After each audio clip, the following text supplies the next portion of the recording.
Selamat pagi anak-anak Ibu, bagaimana kabarnya? Bertemu lagi dengan Ibu Reslinawati Huta Galung dalam pembelajaran Bahasa Indonesia kelas 8 dengan materi teks persuasif. Dalam minggu lalu, kita sudah mempelajari teks ulasan. Nah, pada saat ini kita akan mempelajari tentang teks persuasif. Mungkin anak-anak Ibu sudah sering mendengar kata persuasif ya. Nah, apa itu persuasif? Istilah persuasi berasal dari bahasa Inggris persuasion yang diturunkan dari kata to persuade yang artinya membujuk atau meyakinkan.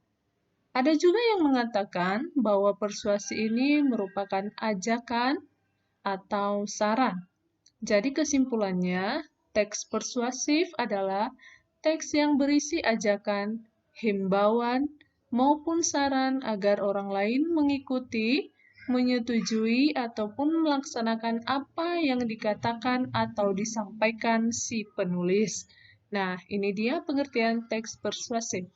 Kita lanjutkan tentang tujuan dari teks persuasif. Sesuai dengan maknanya, bahwasanya teks persuasif bertujuan untuk membujuk, mempengaruhi, maupun menyetujui ataupun mengikuti apa yang dikehendaki si penulis. Nah, apa saja ciri-cirinya? Di dalam teks persuasif, adapun ciri-cirinya adalah sebagai berikut. Yang pertama, berisi argumen disertai data dan fakta. Apa itu argumen? Argumen merupakan opini atau pendapat si penulis tentang suatu hal. Jadi, apabila disertai dengan data dan fakta, maka opini atau pendapat si penulis itu akan semakin meyakinkan si pembaca untuk mengikuti apa yang dikehendaki si penulis. Nah, yang kedua adalah berusaha meyakinkan orang lain. Karena tadi persuasif itu merupakan bujukan, maka di dalam teks persuasif merupakan berusaha meyakinkan orang lain. Nah, kemudian berisi ajakan, bujukan, himbauan maupun larangan dan saran. Dan yang keempat, sering menggunakan kata bersiri persuasif. Nah, kata bersiri persuasif ini seperti kata hendaklah, seharusnya, dan lain-lain. Ini dia ciri-ciri dari teks persuasif ya, Anak Ibu. Kemudian adapun jenis teks persuasif ada 4.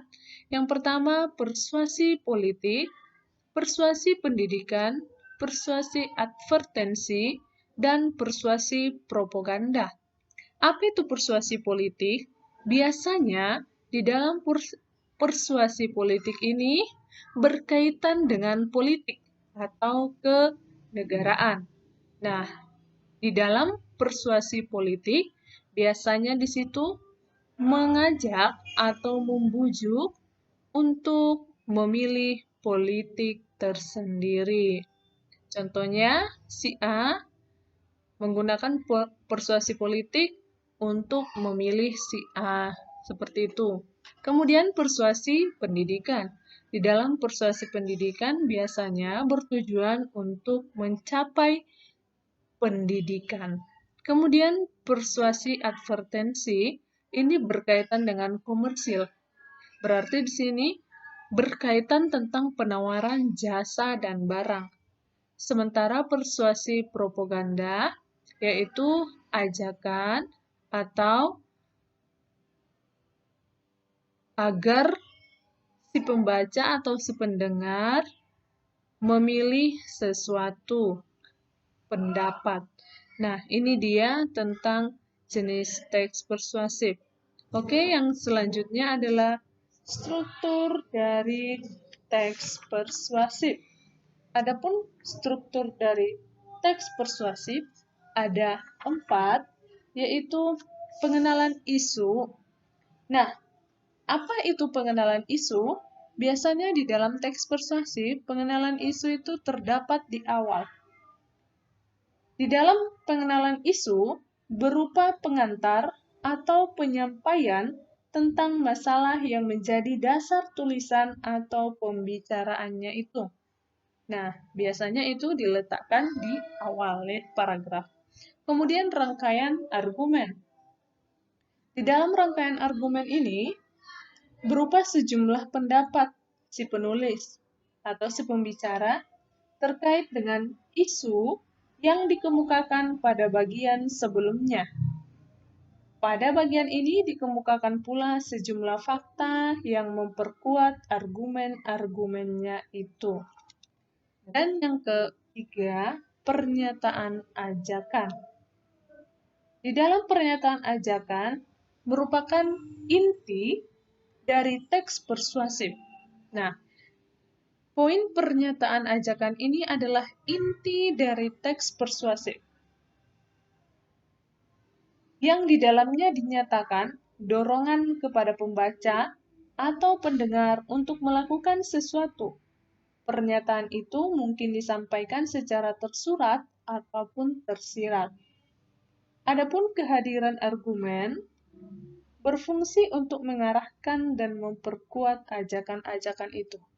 Jadi di dalam rangkaian argumen ini, fungsinya untuk memperkuat ajakan tersebut.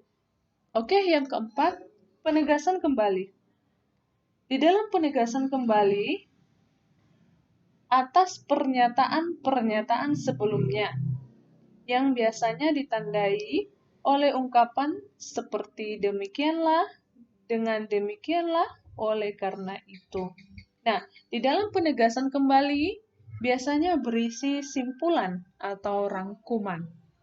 Dan biasanya ditandai dengan kata demikianlah, dengan demikian, oleh karena itu. Jadi anak ibu, struktur teks persuasif ada 4 bagian ya, pengenalan isu, rangkaian argumen, pernyataan ajakan, dan penegasan kembali. Oke, kita lanjutkan kaidah kebahasaan dari teks persuasif. Yang pertama adalah kata bujukan. Nah, karena tadi kita katakan di dalam teks persuasif itu merupakan ajakan, jadi di dalamnya tentu saja menggunakan kata-kata bujukan. Nah, kemudian menggunakan kata imperatif. Dan yang ketiga, menggunakan kata teknis atau peristilahan. Kata teknis atau peristilahan ini tergantung dengan apa yang dibahas. Kalau misalnya yang dibahas adalah tentang politik, maka kata teknis yang dipakai berkaitan dengan politik. Kalau misalnya yang dibahas tentang hutan, maka berkaitan dengan hutan. Oke? Dan yang keempat, konjungsi argumentatif. Konjungsi argumentatif ini merupakan argumen, konjungsi yang memberikan alasan. Kemudian kata kerja mental dan kata-kata perujukan. Nah, ini dia kaidah kebahasaan dari teks persuasif ya anak ibu. Ada 6 kaidah kebahasaan. Nah, di dalam kata argumentatif ini, biasanya dia menggunakan kata-kata jika, ya, yang menggunakan alasan, argumen. Jika, sebab, karena, dengan demikian, akibatnya, oleh karena itu. Nah, itu dia tentang pembelajaran kita, yaitu teks persuasif ya anak ibu. Semoga anak ibu bisa memahaminya. Dan silakan anak ibu, apabila nanti masih kurang jelas, kita diskusikan di dalam grup. Nah, untuk yang menjadi tugasmu hari ini, silakan kamu baca-baca bukumu tentang kaidah teks persuasif. Ya. Nah, demikianlah pemaparan materi untuk pagi hari ini. Selamat pagi, selamat belajar.